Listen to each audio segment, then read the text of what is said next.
Alright guys, it's Justin again with another review. This time it's a figure review and this was per request. This is the G1 Optimus Prime re-release. I picked this guy up, it's been like like 5 years ago at least. Optimus Prime is my favorite Transformer. And I saw that they had this, and I remember having this toy as a kid. I probably still have it somewhere, and just had to have it. I love the G1 design. I love the G1 Transformers. I'm a huge fan of the classic Transformers. In fact, let's see. Yeah, here we go. I actually have all of these Transformers box sets on DVD. So, I mean, I've been a huge fan of this stuff since I was a kid. This is basically what got me into giant robots and stuff, and they did a really cool job recreating this.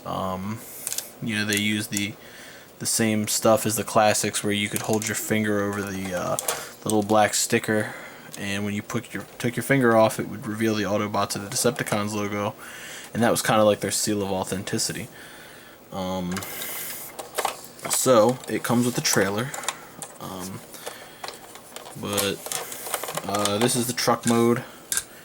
Here's the trailer. There's some stuff inside here. You can pull the hatch down.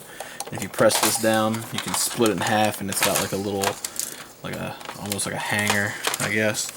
And I think if you hold this to the side, it balances a little better. But it's got this moving mechanical guy here, and you can turn this radar.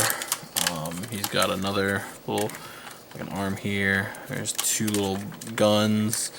There's a opening and closing cockpit hatch. You can launch this little car thing out. I mean, this thing's got a lot of really cool little details and little bits and things that it does.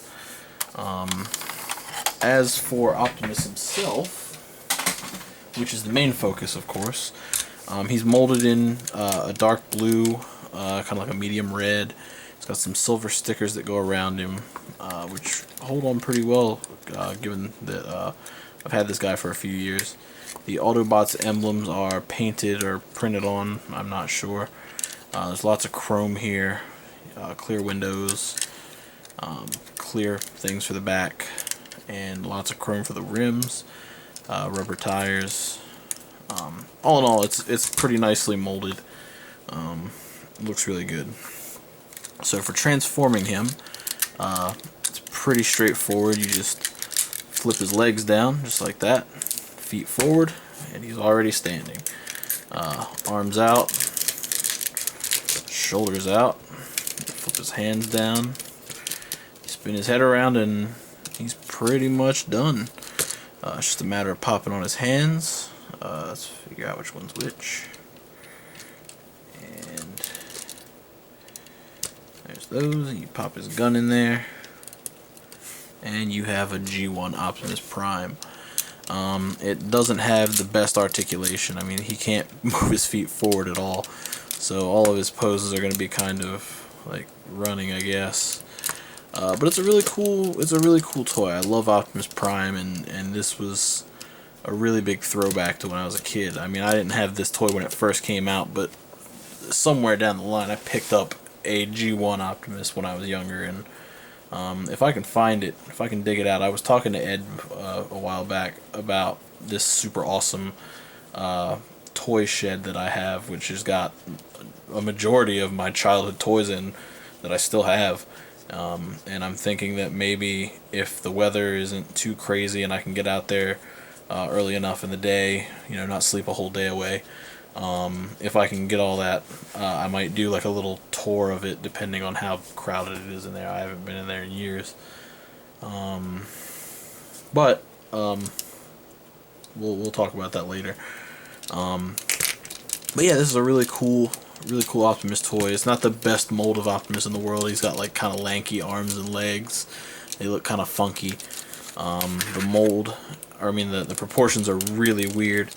But you know, it's a classic toy. Like this is what it looked like when it came out. I believe in the 70s or the 80s. It was really early on when this toy came out, and being able to transform into a truck, or from a truck into a robot, I imagine back then was a huge deal. And now we're a little spoiled with things being, you know, more movie accurate, and we have computers that help us design these things, and you know, we can mess around with it all on the computer and figure out how it works before we even make a physical thing of it. And this is, you know, it is what it is. So, you know, weird proportions and lack of articulation aside, it's really, really cool to see this kind of thing.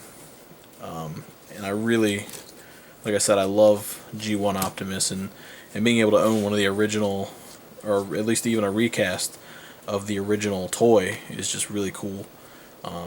I love this thing. I've got like a really cool Optimus somewhere. It's a G1 Optimus. He stands like this tall, and he's got like metal parts, and he came with like this thing, and he talks, and it's crazy. I need to find that. That thing is my favorite. But yeah, so this is G1 Optimus, and there's not too much I can do here with as far as review. I mean, his articulation is really limited. He's, you know, he can't move his legs forward, and he bends his knees a little bit. Elbows 90. It's all 90 degrees, or 360 degrees, or nothing. You know, you get a little bit of wiggle or under the wrists. I mean, under the elbows, rather. You know, just what you'd expect. So, this has been my look at Optimus Prime. I hope you guys enjoyed, and I will see you guys with the next video. Thanks for watching.